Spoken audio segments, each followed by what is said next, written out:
What's up, everybody? Welcome back to another episode of the MLB First Look podcast, presented as always by Run Pure Sports. We are talking Friday's 14-game MLB slate. I'm your host, as usual, DraftCheat, joined today by G Rizen. What's going on, man?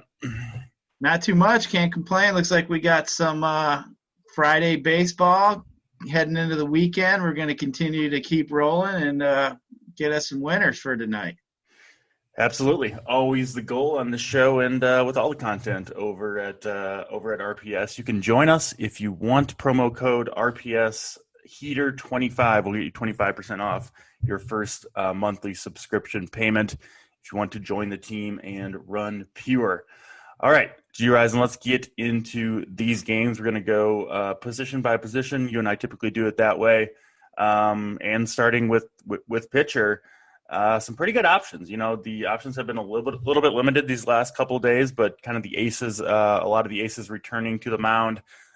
Garrett Cole, the most expensive pitcher on DraftKings and FanDuel. He is $10K flat on DK, 10.5 on FanDuel, and after a rough stretch there, kind of in late June, early July, he's had two very, very strong starts in a row, including one against the same Boston team who he will face tonight. So scary matchup, but, you know, he did prove last start he's able to get it done. So, I have no problem with him. He's looked good. Freddie Peralta against the White Sox at home. He's been excellent all season. You have Zach Wheeler, who, again, kind of like Cole, has a tough matchup, but has dominated the Braves so far in three matchups. So I'm not, super scared of that. Giolito up top, too. So to me, those are kind of the four clear top arms: Cole, Peralta, Wheeler, Giolito. Do you see it that way as those four as kind of the clear-cut top guys? And of those four, who, if any, are you willing to pay for? Yeah, I'm going to have to agree with you. I mean, the only one I might even remotely consider throwing in there might be Musgrove against Miami, but I know he's a lot cheaper than these guys here. But Giolito, Peralta, Wheeler, Cole, yeah, they're 10-5 for Cole on FanDuel, 10-2 for Wheeler, and then you got 98 for Giolito and 93 for Peralta. So, they're all within that 1K range, basically about 1,000 difference, about 1,200 actually be exact between Cole and Peralta. Cole, you're right, has been pitching very well recently. I can't on FanDuel, he's had 23 Ks in his last 15 innings. Sticky stuff or not, one earned run. He's given up. He's only had 4 walks, 8 hits. He's put up a 58 burger and a 73 spot his last 2 starts. He's been on fire. I think Cole took to heart that he was being the poster boy, now that Bauer's gone for this sticky stuff. And I think he's gone out and proved himself here these last 2 starts. Mm-hmm. So it's hard to argue that. He did go – look at the game. These last 2 games where he had that success was not against any slouches. It's the same Red Sox team and Houston, who does not strike out very much. He went full game, complete game, as we know, with 12 Ks. So I think Cole might be back. I think, back here when the season started, we were always on these high-priced pitchers because they could throw up a 50 or a 70 spot, and we were afraid to miss out on that. So Cole at this point is looking like my favorite play up at the top. As we know, it's pretty easy to get bats on FanDuel with some of these prices. But Giolito is interesting. You got both those guys, Giolito and Peralta, going in the same game. So I do like when I got 2 decent pitchers go head-to-head, usually feed off each other. Cole's number 1, and then I'd have to really dig into the breakdown between Giolito, Peralta, and Wheeler. My instincts tell me I'd probably go Cole, Giolito, Peralta, and then Wheeler. But without diving too far into it, I think that's where I'd be. But Cole does stand out at this point. Yeah, I think Cole has the most upside. He's kind of proven that these last 2 games against Houston and Boston. And you kind of wonder, he might have just needed a few starts to kind of figure out how to adjust, right? If the league's going to enforce these rules that they've never enforced, maybe he found something else to use, or maybe he needed some time to adjust his grips or something, right, to kind of get back to the pitcher he was, which he does seem to be there now. Still makes me a little bit nervous paying the highest price on the board for pitcher in such a tough matchup and such a tough pitching environment in Boston, but I do feel better about it knowing he was dominant against the same Boston team last time out. So It's tight for me up there. I don't think you have to spend up because all these guys, the matchups aren't the easiest and they are the most expensive pitchers. I think I do have Cole 1. I think I would go Wheeler 2 just because he's been so good against the Braves and so good all season. But it's tight. I think all 4 of those guys in play. Other pitchers that you can look at, I do think there's kind of a decent drop-off after those guys, but a couple other guys I am looking at. Frankie Montas going into Seattle. He's been better recently, had a dominant start against Houston himself 2 starts ago, and then was pretty good against Cleveland last time out. Sean Manaea had a huge game against Seattle. We know that's an offense to target. Jake Odorizzi's been solid for Houston. He gets Texas. I guess it wasn't good as his last start, but for the most part has been solid. And I do like Alex Cobb a little bit for the Angels, getting a lot of whiffs and kind of, quietly having a good season. And Twins, they traded Nelson Cruz. So they're kind of, Alex Kirilloff got shut down with wrist surgery. Now they traded Cruz. Like the Twins are clearly in full on sell mode, which I agree with as a Twins fan, but I don't know. I kind of like targeting a team that, probably not the offense has been struggling anyway and kind of probably not in the best spirits right now, right? As the Twins players are just kind of going through the motions. So Alex Cobb, another guy I'm looking at 7,900. Yeah, I don't mind that call at all. I was actually surprised that Cruz got traded, but good for him. Give him a chance to win another ring. Obviously any team could benefit from a bat like that. Yep. But you mentioned Cobb. Another guy might consider. Erod had a great start last time against these same Yankees. I don't mind that. He went 5 2/3, only gave up 2 hits, walked 2, struck out 8, 47 FanDuel points. He's really had his last 3 out of 4 starts have been pretty good. Then actually the Yankees were in there twice. He's both consistent. He had a 46 game, the June 27th and the 16th of July. He had another 47. So 47, 46 points against the Yankees, 6 innings. Pretty much, you're looking at getting the quality start. I don't mind Erod. I think that would be off the beaten path. I think the Yankees and Red Sox generally are going to garner ownership as far as the hitting side. So as a low-owned GPP play, I don't mind Erod, but you know what? For me, I hate playing, on a slate like today, and you got a pitcher with such high upside, like you have with Cole. I generally like to play the high upside guy like Cole, and not try to, what am I thinking? Erod's going to get me a mid 40. I'd be happy with that. But shit, if Cole throws up a 70 spot, that's still don't get you anywhere. Yeah, I hear you. I think spending up for pitching on this slate does look like, for the most part, the way to go. One cheaper guy, there's not many that I'm willing to play on the slate, frankly, but David Price, the Dodgers are stretching him out to be a starting pitcher now with the loss of Trevor Bauer and then the injury to Clayton Kershaw. They're a little bit short of starters. So last 3 outings, he's pitched 2, 3, and then 4 innings. 42, 51, then 66 pitches. So maybe up to 75, 80 today.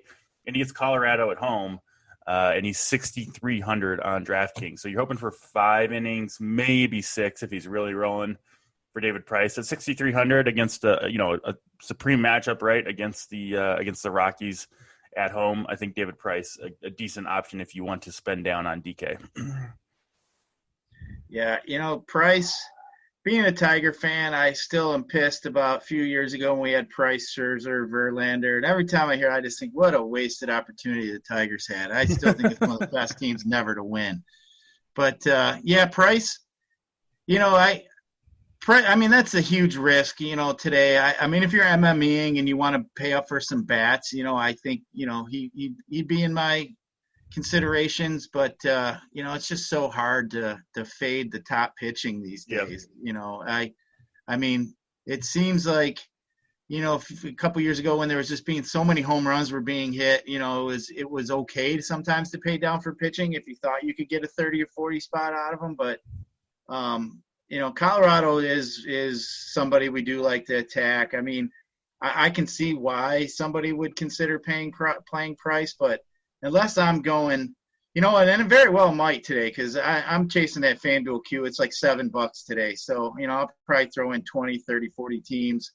And, I very well could have a price, just kind of mix it up and go for some high price bats. But if so, I'd probably only do it on a couple teams. I wouldn't get overly excited about it. Yeah, more of a DraftKings play, I think, David Price, if you need some savings. Yeah, for sure. Let's jump over to the bats. We'll start at the catcher position. To me, kind of a clear top two here. Max Stassi, who crushes lefties and gets J Happ. We've been playing power righties against Happ all year long with a lot of success. Stassi, one of the guys that kind of fits that to a T. He's 4,600 on DraftKings. I like him a lot. And then the guy who's actually been the most productive catcher, I think, in July is Eric Haas for your Tigers. Dude just goes off every day, right? And he gets a bad lefty and Chris Bubic for the Kansas City Royals in KC there. So, yeah, Stassi and Haas right next to each other in DK pricing, 4,600, 4,500. To me, those are kind of the two guys that I really want to catcher on DraftKings. Yeah, you're right about Haas. I mean, the local kid from Detroit came right into his hometown team and just started crushing. So good for him. It's like a little feel-good story here in Detroit. Local kid coming on board and being successful. But you're right. I mean, he's only 2,900 on FanDuel. Yeah, he's in play. Yep. Yeah, I mean, even though we don't have to play a catcher, the Tigers are an interesting team today against the Royals. So the weather's supposed to be warm. They're supposed to be like mid-90s from what I understand. Humidity is like going to be 57%. So the ball should be flying. So I do like some of these Tiger bats here. And Haas is definitely a guy. And then you mentioned Stassi. I actually played him a little bit yesterday. I don't mind that call. Have they called a pitcher yet for the Twins? I'm not 100% sure. Yeah, Jay Happ. I saw it was TBD. Yeah, Happ is going to go. Yeah, and it's 92 degrees again in Minneapolis. So okay, yeah. So looking at that, I think definitely Happ being a fly ball pitcher. I think you can look there, but Haas for me is standing out, and we got Yan Gomes too in Baltimore. I don't mind him if he gets the start today. That Washington lineup looks pretty tasty there in Baltimore. So I wouldn't mind that if you like the Washington stack, throwing Gomes in there. But, like as a standout one-out guy, I think Haas might be your guy. Word. Let's go to first base next. I'm going to be on some Angels today for sure, including Shohei Ohtani. I know it's left versus left, but I just want to target J Happ, and obviously we know how good Ohtani's been. So if you can afford that, I don't know if you can necessarily, that $6,500 price tag on DraftKings. That's about as high as we'll see hitters get. But, wow. If you can afford him, I think he's a strong play. I like Pete Alonso up there. He's been better recently. Gets Steven Matz, who can be home run prone at times. Of course, Vladimir Guerrero, always in play.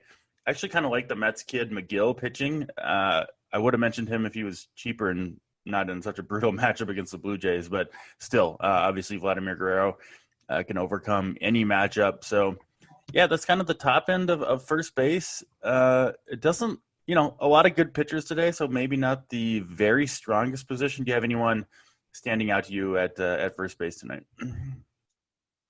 Yeah, you mentioned the Angels. Jared Walsh should be an interesting play today too. I do like the Angels, as you mentioned. And then we go back to Detroit. I mean, you can use Jeimer Candelario. I don't mind him at all. And if you want to stick with Washington, like obviously being early, we don't really know what that lineup would be. But I think they got two guys in play with Bell and Zimmerman. Yeah. You could look at either one of them, I think. And then you mentioned Alonso. I don't mind that, but I like the past few years, I've been kind of keeping my eye on some of these guys that hit in the home run derby, and it seems like coming out of the gate, they seem to struggle. So I don't know if it's just the, extra work they put in with, trying to hit the homers. I don't know if Alonso's hit one since. I'm trying to think if he hit one. Yeah, he had at least one, I think. Yeah, maybe you're right.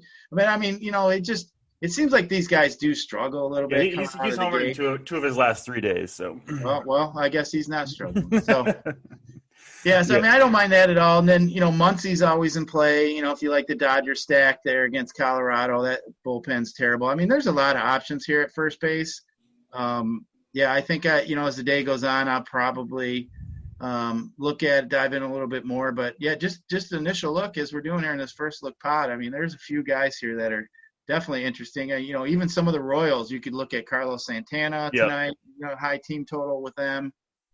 So yeah, lots of options here at first base tonight. Lots standing out. Yeah, Royals and Tigers both with the team total north of 5, which is rare for a game in Kansas City. I guess that's what you get when you get Peralta and Bubic on the hill in 90-degree weather in Kansas City. The Twins and Angels have a team total of 10. So the Midwest, really, really hot right now. We know the ball flies great in those stadiums when you get the heat up. So, yeah, Carlos Santana I think is a good shout. I think the Royals might have the highest team total on this slate. Now the Dodgers are higher. But yeah, they're way up there for sure. So yeah, Yuli Gurriel for the Astros, I think another good option at first. Let's jump over to second base. I think we touched on him briefly at first base, but Jonathan Scope been on fire this year. He gets that good matchup against Bubic if you're on the Tigers and Eric Haas. I think that could be a fun way to go tonight. I think I saw Max Muncy. Yeah, he's going to miss this weekend series against the Rockies paternity leave. So no Max Muncy tonight, and it looks like probably not the next couple of games either. The day he comes back, he'll hit a homer. It seems like these dudes that come off paternity leave, I swear the day they come back, they hit a homer. Mark on your notes, play Max Muncy on Monday if the Dodgers are playing. Did you feel the same way? It's like they got like a new look on life. It's like you're, I don't know. In my own experience, I know I had my daughter, and I literally the next time I bowled 300. I don't know if it's just like you're excited or what the deal is, but I just think it's like a narrative. Right? Very focused, I think, is the big thing. So yeah, I think it's a narrative that seems to play out. So it's always one I usually keep in my back in my mind. Guy comes back off paternity, you might want to play him. So. No, I wrote it down because I will forget by Monday. But now me too. So yeah, that's Max Muncy. Don't play him tonight. Jose Altuve, I think, has got to be a top option here against Kobe Allard, who's not very good for Texas. Obviously, Altuve with a resurgent season, he's been fantastic all year long. I like Jonathan India a little bit against Wade LeBlanc. Although, he's just not very good, right? Brandon Lowe has been heating up for the Rays. The Indians announced a new team. They're the Guardians now, the Cleveland Guardians, but I think that takes effect next year. So I think we can still call them the Indians. And that's terrible.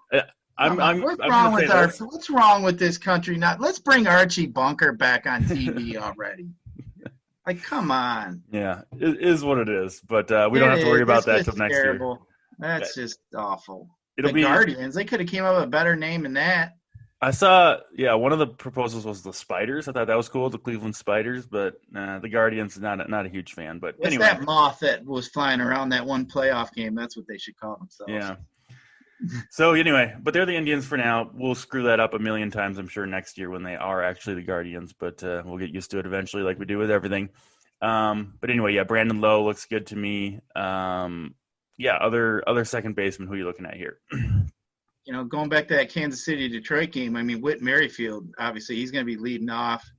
Mm-hmm. He's a good play. You mentioned Altuve, against Texas. He's obviously a good play as well. Maybe Chris Taylor too. I don't mind Chris Taylor. He's a guy I do like to use.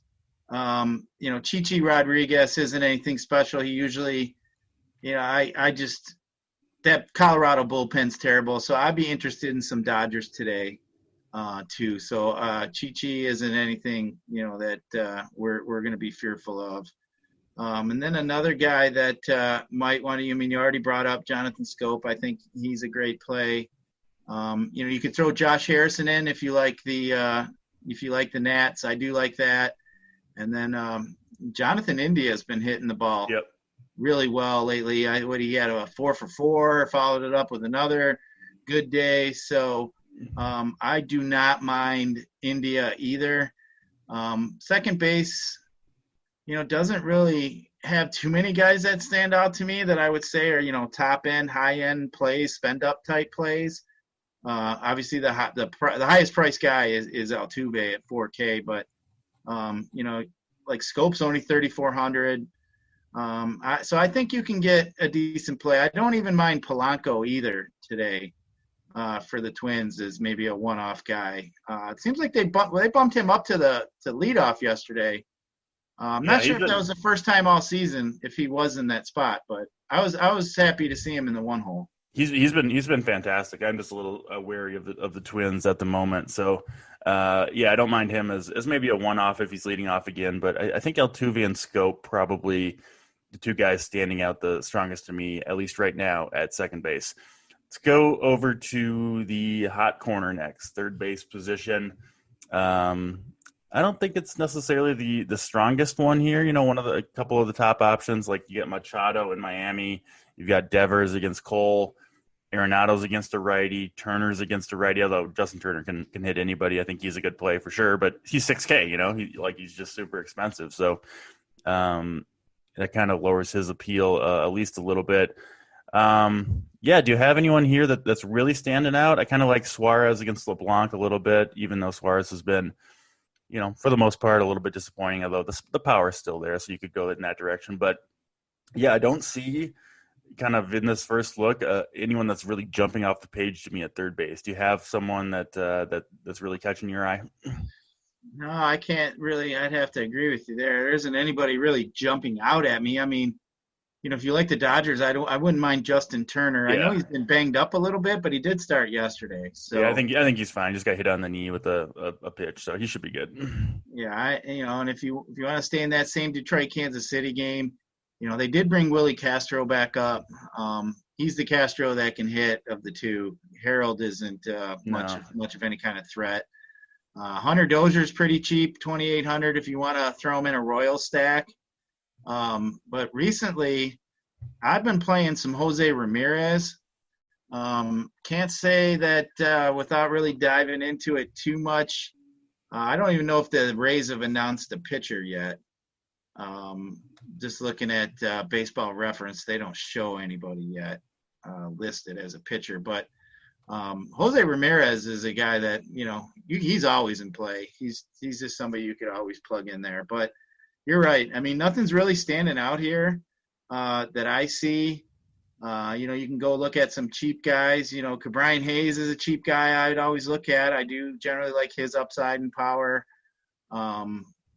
Yeah, I like you said, there isn't really too much that stands out here. I mean, if you wanted to go like a one-off with Devers or somebody, you could do that. But Yeah. yeah, I mean, you could look at Nolan Arenado, but I don't know if I want to pay 3,700 in Great American Home Run Park there for him against Molly. But yeah, I think this might be a spot maybe for some one-offs or just go along with your stack.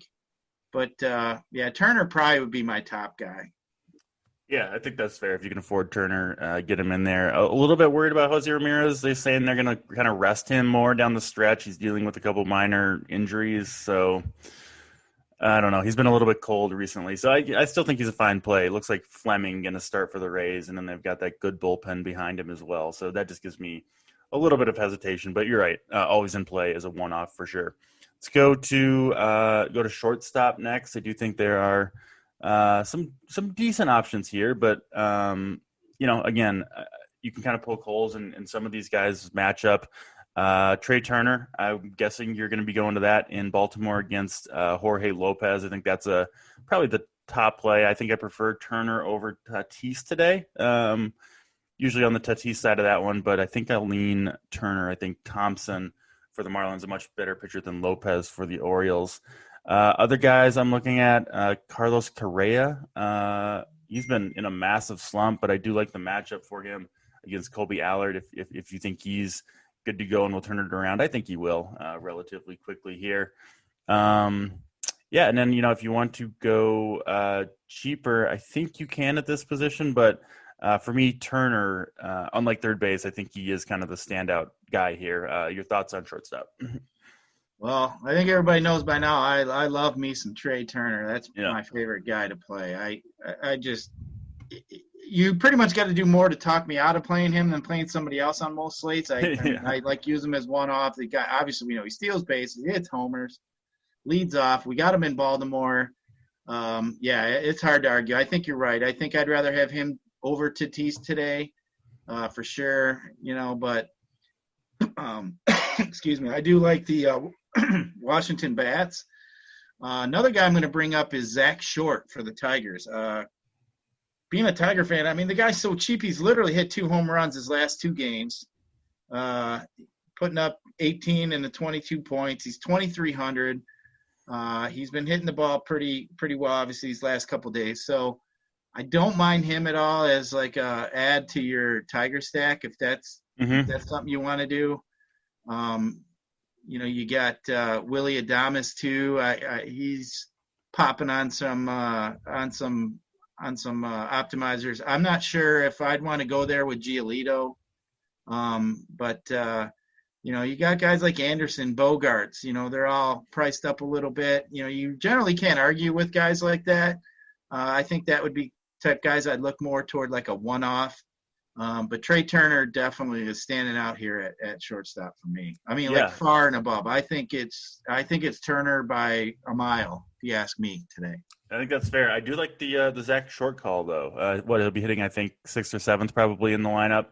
But like you mentioned, 2 home runs in the last 2 days, and his numbers against lefties, small sample size so far, but they look really good. Cheap on FanDuel, like you mentioned, and 3,200 on DraftKings. Probably more likely to use him in a Tiger stack, but yeah, I like the Tigers today. So Zach Short and Trey Turner, kind of the 2 guys I'm looking at the most at shortstop. Let's jump over to outfield. As always, going to be a ton of options there. I think for me, for my money, Juan Soto kind of leads the way here against Jorge Lopez. Again, really like that Washington stack. Turner, Soto, Josh Bell. You can throw Josh Harrison in there for cheap. So that seems like a potentially a really good way to go tonight. Talked about Ohtani, of course. I don't know if Mookie Betts will be back, but if he is, he looks like a strong play. So yeah, as always, offense pretty loaded. Who are you focused in on here? Yeah, for sure. Soto is got to be one of the top outfield plays. The guy's just been getting back to being Juan Soto. Like, you look at his game log and it's like, damn. There's a 60 spot, a 50 spot, a 40 spot, like within the last 4, 5, 6 days. So, obviously the potential's there. He's actually stole a bag the other day. Soto is definitely standing out as a top outfielder play. Then you can look at the 2 Detroit guys. You got Grossman, who's been hitting very well. Badu's been hitting pretty well. I don't mind that at all. I don't know if, somebody like, even Mike Yastrzemski, I don't mind for San Fran and Wade Jr. Pittsburgh, Chad Kuhl just isn't somebody that I'd fear. You get the Giants, they're quiet. I don't think they're going to garner much ownership, so I don't mind that at all either. You could also look at a guy like Kyle Tucker. I think might be a guy that would be in play today. And then, depending on who the Rays roll out there, but Franmil, I mean, if it's a lefty, it's hard not to consider playing Franmil Reyes against a lefty. So I don't mind that at all either. But, Soto standing out for sure. And then I like a couple of those Tiger guys, Badu, Grossman, and maybe even, you mentioned Ohtani. I mean, he's always in play. Shit, the dude's got 34 homers. It's like, man, I still can't get over that. Of course. I think you'll get him lower owned because it's left versus left, but I wouldn't worry too much about that. So, I like Nelson Cruz in his first game at Tampa today, too. Yeah, on DraftKings, it looks like he's still listed on the Twins. So, yeah, I don't even know for sure if he'll be in the lineup, but if he is and he's available, no problem with that. I think Nelson Cruz is probably going to be invigorated by that trade and help the Rays a lot. So I like the Tigers call, the Grossman call. We'll see if Badu is in there against a lefty. He should be. I wish they would just let him play, but we'll see. They gave him a start the last couple times against the lefty. I know, and he was really the only lefty they had. The Tigers can run out a pretty much all right-handed lineup. Yeah, I mean, they should just let him be the everyday leadoff man at this point, in my opinion. But, they know what they're doing in Detroit. I actually think you guys have kind of maybe a bright future coming. I'll be honest with you. I really like this A.J. Hinch hire that they had. Yep, same. He's got him playing, stingy type professional type baseball where they're taking professional at bats. Yep. At first, they were all swinging at wild curveball. Like everybody knew to throw the Tigers bats, some curve breaking pitches, and they were just swinging on top of everything. Yeah, I mean, Badu's been like the poster child for that. He had like a 40% strikeout rate in the first month, and it's down to like 20% in the second half of the year. So, yeah, good stuff from the Tigers, and definitely like them a ton against Bubic. They got some guys down in the minors. I collect cards and sports collectibles, and I've been hoarding as many Spencer Torkelson, Riley Greens. I mean, those guys are going to come up, and they've just been smashing it down in the minors right now. I can't wait for them to come up. Hopefully they get a call up maybe in September. But, when them guys hit, the Tigers are just they're in a good spot. And they drafted a bunch of pitchers here this last draft. So I think the next 3 or 4 years of all our sports teams right now in Detroit, they pretty much all suck. Red Wings got number 1 pick. Pistons had number 1 pick. Tigers have had number 1 pick. The Lions had a top pick, but I think the Tigers are going to get there the quickest, and it's going to be our next team here that we're going to fall in love with again in Detroit. But yeah, I'm excited as a baseball fan for the future of the Tigers. That's for sure. Yeah, I am too. And Twins, not so much. Twins are kind of look like they might be on the downfall a little bit right now. So we'll see. Good thing is we're in a shitty division where it's easy to recover. Exactly. And I don't think the Guardians are doing anything anytime soon. All right, G Rizen, we'll get out of here. Short and sweet today on the podcast. Of course, we'll have everything you need over at Run Pure Sports throughout the day. Discord, core plays, playbook, free shows, premium shows. We got it all. So join us. RPS Heater 25 for 25% off your first month's payment. Podcast will be back on Monday. Take the weekend off here on the pod. And, we'll have you covered over at Run Pure Sports if you're a member. If not, please do join us. That'll do it. He's G Rizen. I'm DraftCheat. We'll check you next time.